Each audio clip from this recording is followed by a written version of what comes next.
Hey kids, here's a little bit of history. Before there was Disney Junior, there was the Playhouse Disney. Yeah, so we're reading from the Playhouse Disney storybook. As usual, we're starting with the very first story of a book, let's see, that contains, well, mostly stuff we haven't already read. The first story is Handy Manny, There's No Place Like Home. So, the Cowardly Lion wishes he had courage, a Scarecrow wishes he had a brain, and the Tin Man wishes he had a heart, explained Dusty. No, wait a minute, I don't have a heart, Turner fumed. What's that about? Well, the rules really seem to suit your personality, joked Felipe.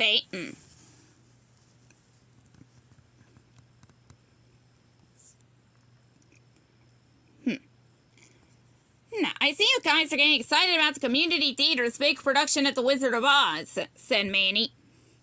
You betcha, said Squeeze. I think the whole town will be coming to the show, especially since it's for a good cause. Stretch added. Pat was puzzled. What do you mean? The show is a fundraiser to pay for a swimming pool at the community center, Rusty explained. Just then Mrs. Hillary entered the repair shop. Hi, Manny. Hi, Tools. I brought the prop set that we'll need for Friday's show.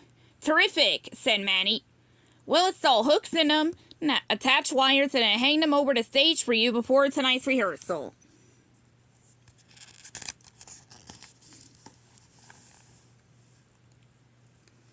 Wow, marveled Dusty. What pretty scenery you'll have for the show.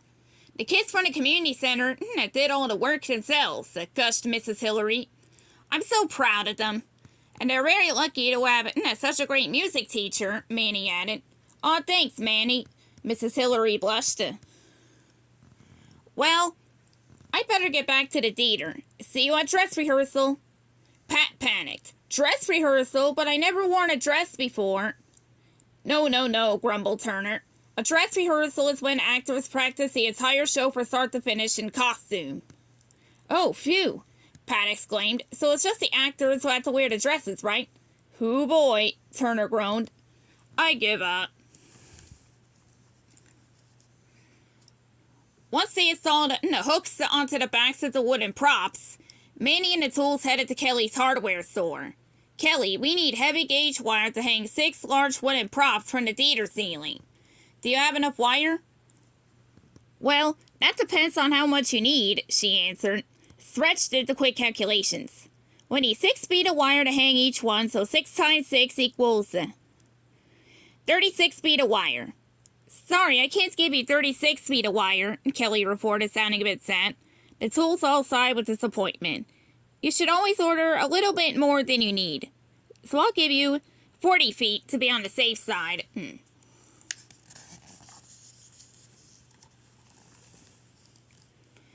At the community center, Manny and the Tools had just finished hanging up the rainbow in the clouds. Suddenly all the lights went off. Speaking of showstoppers, noted Turner, having no electricity, that'll stop a show pretty quickly. The theater was so dark that everyone moved outside where it was still light out. Mayor Rosa raced over to meet Manny and Mrs. Hillary. I just spoke with the electric company. We had a major power outage, Mayor. We see, Rosa announced. Sheetrock Hills probably won't have electricity until Sunday. Everyone was disappointed, particularly Mrs. Hillary. That means the kids put on a musical tomorrow. The kids have worked so hard for this. What a shame. Tomorrow is an important night for Sheetrock Hills. I'm sure we can all pull together as a community and find a way to make this work, said Manny. Yes, Felipe said dramatically. The show must go on.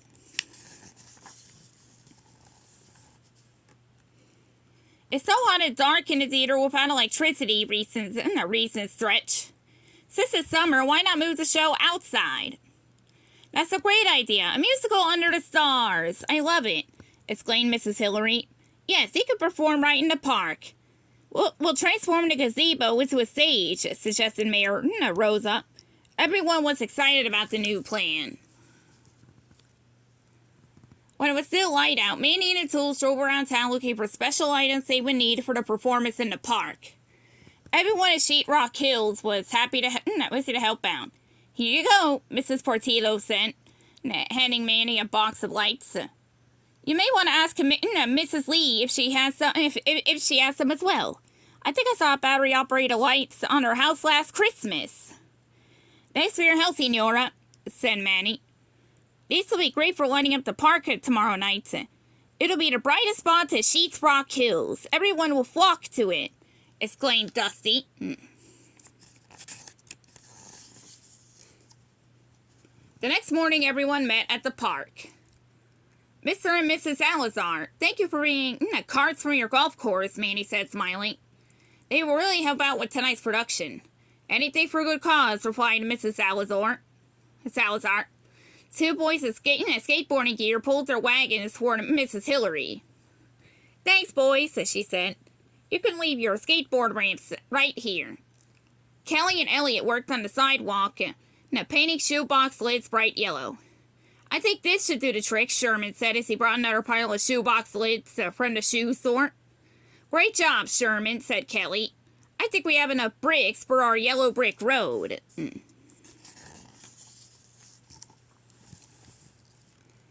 Everyone at Sheetrock Hills wanted to donate items to order time for the fundraiser. Jack Stack brought battery-operated amplifiers and microphones from the radio station so that the audience could hear the performers from the gazebo. Joe Bellatero donated his barbecue grill for the evening and helped Mrs. Portillo cook steak fajitas before the crowd arrived. Principal Chu brought a sack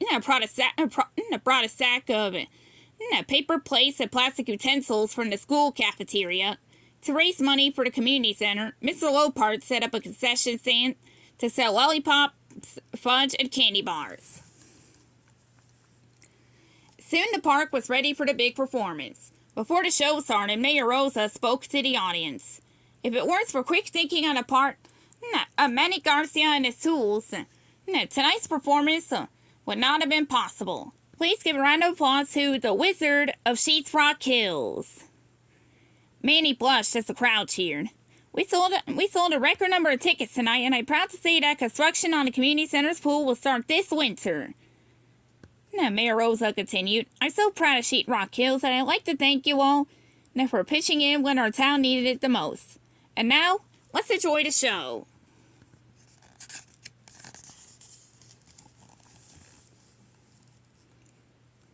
When the show was over, the crowd stood up and cheered. The kids on stage smiled and took bows.